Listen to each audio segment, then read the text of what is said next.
Assalamualaikum warahmatullahi wabarakatuh.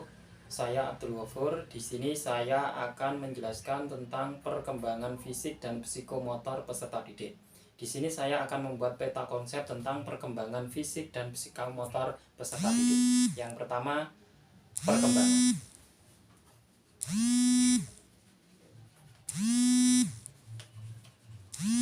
Perkembangan ini pada peserta didik dibagi menjadi dua, yaitu perkembangan fisik. Yang kedua, perkembangan psikomotor.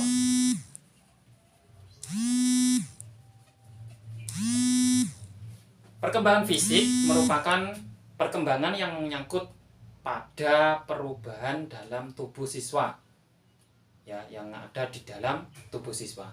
Menurut Cullen, perkembangan fisik siswa atau peserta didik itu dibagi menjadi 4, yaitu yang pertama sistem syaraf.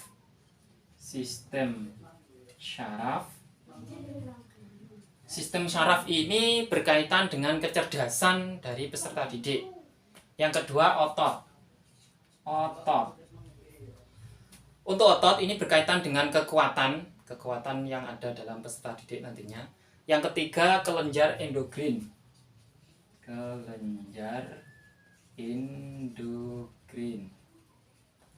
Kelenjar endokrin itu berkaitan nanti dengan tingkah laku, yang berkaitan dengan tingkah laku. Dan yang terakhir tentang struktur tubuh.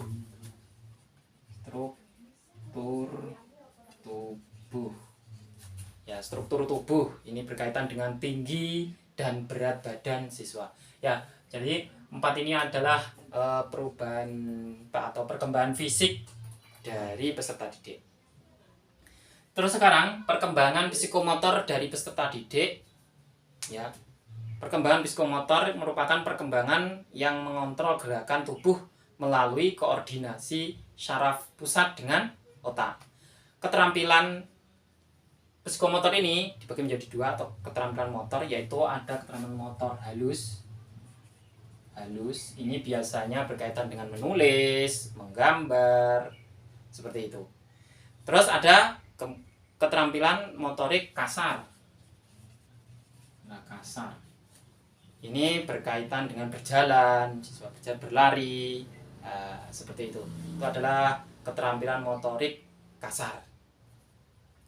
Terus selanjutnya, ini adalah karakteristik perkembangan fisik dan psikomotor. Ini karakteristik atau ciri dari perkembangan fisik dan psikomotor.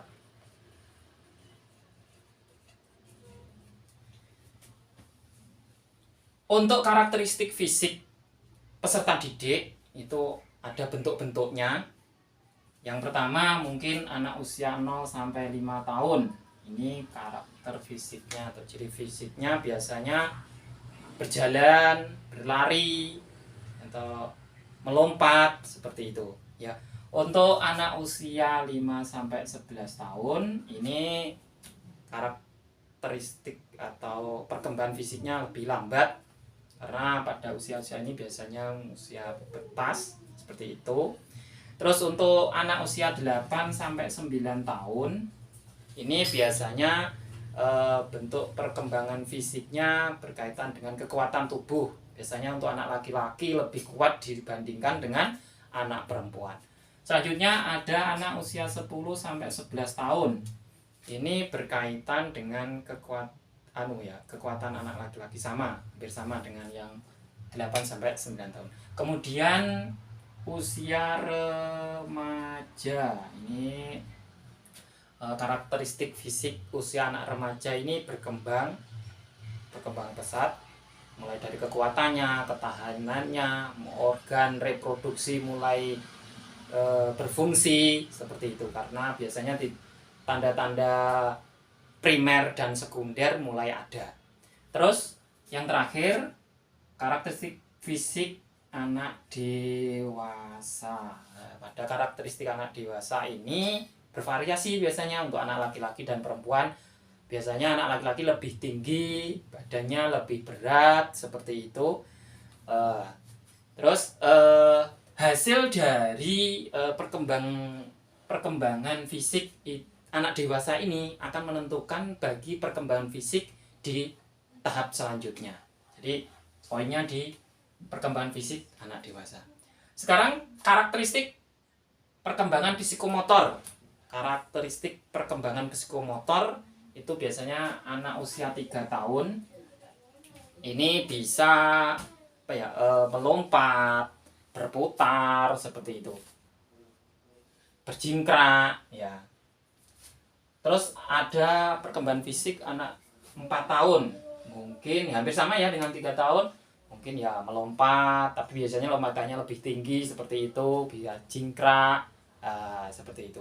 Terus perkembangan fisik anak usia 5 tahun ini hampir sama juga, biasanya lari atau mulai ikut lomba lari seperti itu, bisa ini untuk anak 5 tahun biasanya perkembangan psikomotornya. Terus kemudian anak usia 6 sampai 12 tahun. Nah, ini biasanya perkembangan psikomotornya biasanya ditandai dengan dapat menolong diri sendiri ketika dia jatuh atau ketika naik sepeda, bagaimana jatuh dari sepeda seperti itu, atau bisa membantu atau menolong temannya atau orang lain, atau biasanya ditandai dengan mulai muncul rasa tanggung jawab. Kemudian karakteristik psikomotor anak remaja. Remaja biasanya itu perkembangan psikologisnya lebih pesat dari anak laki-laki daripada anak perempuan. Biasanya perempuan pada masa remaja psikomotornya terhenti ya. Terus kemudian karakteristik psikomotor yang terakhir yaitu dewasa. Nah, pada masa karakteristik psikomotor anak dewasa ini puncaknya di sini, di karakteristik psikomotor anak dewasa. Karena anak dewasa ini nanti perkembangan psikomotornya yang dibawa ke depan itu pada perkembangan anak dewasa. Jadi kalau anak tersebut sering melakukan latihan seperti itu, biasanya akan cenderung lebih baik psikomotornya dibandingkan anak yang jarang melakukan keterampilan pelatihan seperti itu. Terus selanjutnya faktor-faktor yang mempengaruhi perkembangan fisik dan psikomotor. Faktor-faktor yang mempengaruhi perkembangan fisik dan psikomotor. Faktor-faktor yang mempengaruhi. Ya, ini ada perkembangan fisik. Apa saja faktor yang ada dalam perkembangan fisik? Yang pertama jelas keluarga ya. Keluarga itu juga menentukan pengaruh dari faktor fisik, perkembangan fisik keluarga. Yang selanjutnya ada gizi. Gizi, pemberian gizi atau makan makanan yang bergizi itu akan mempengaruhi perkembangan fisik anak atau siswa itu. Terus gangguan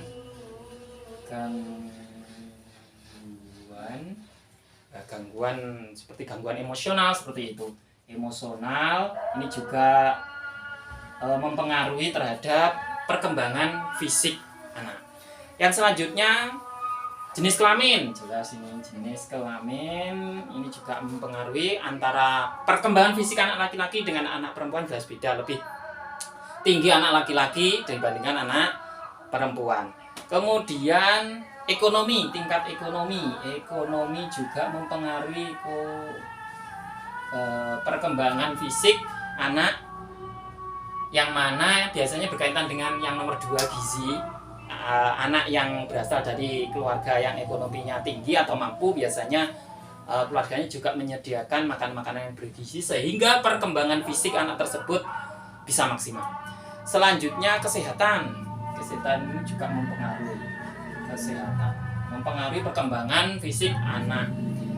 Anak yang sehat tentu perkembangan fisiknya juga bagus dibandingkan anak yang tidak sehat. Terus bentuk tubuh ini juga mempengaruhi perkembangan fisik. Apakah bentuk tubuhnya itu mesomorf, ektomorf, atau endomorf. Kemudian sistem saraf ini juga mempengaruhi perkembangan peserta didik atau anak. Terus pertumbuhan otot ini juga mempengaruhi. Nanti kalau ototnya besar ya otomatis dia kuat seperti itu. Terus ada kelenjar endokrin. Kelenjar endokrin ini juga mempengaruhi terhadap perkembangan fisik anak atau siswa. Yang terakhir struktur jasmani. Struktur jasmani ini juga mempengaruhi terhadap perkembangan fisik peserta didik. Yang selanjutnya, faktor yang mempengaruhi perkembangan psikomotor. Nah, apa saja perkembangan yang mempengaruhi psikomotor itu? Yang pertama, pola asuh. Ya, pola asuh yang baik ini tentu akan menciptakan psikomotor anak yang baik juga.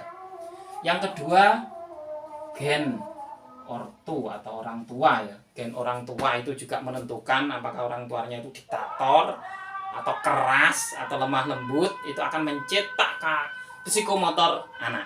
Yang ketiga, pengaruh lingkungan. Lingkungan ini juga pengaruh. Apakah dia berteman dengan anak yang suka bermain, apakah anak yang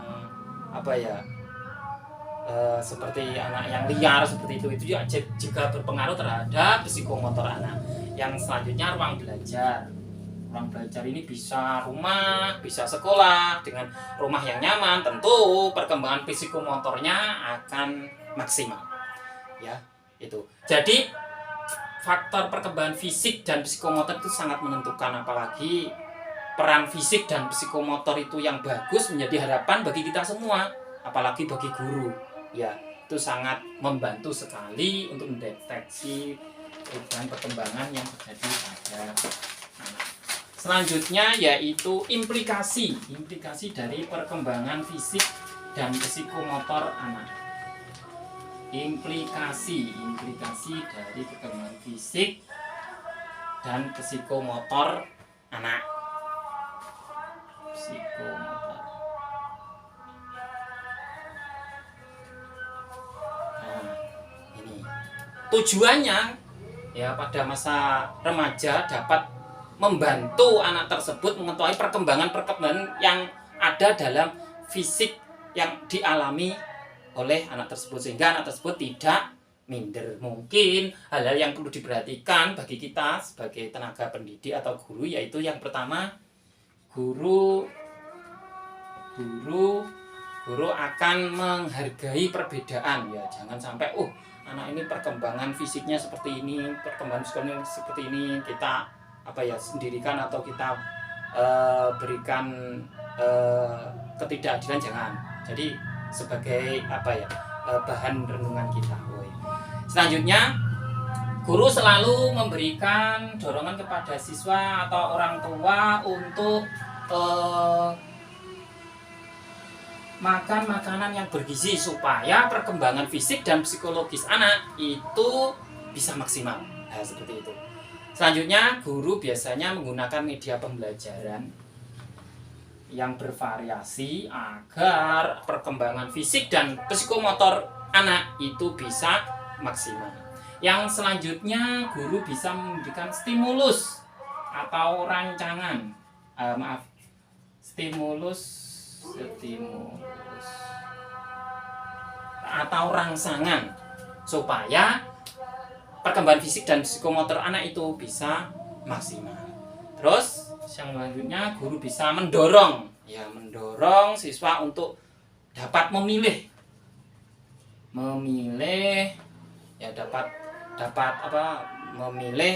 dalam meningkatkan pertumbuhan psikologis maupun perkembangan fisiknya. Yang keenam, lingkungan pendidikan. Lingkungan pendidikan ini harus menyediakan lingkungan yang bagus supaya perkembangan fisik dan psikomotor anak itu bisa maksimal. Terakhir, guru bisa melakukan dengan permainan dalam mengajar supaya perkembangan fisik dan psikomotor anak itu bisa maksimal. Demikianlah peta konsep dari saya. Apabila ada kurang lebihnya, saya mohon maaf. Akhirul kalam, wassalamualaikum warahmatullahi wabarakatuh.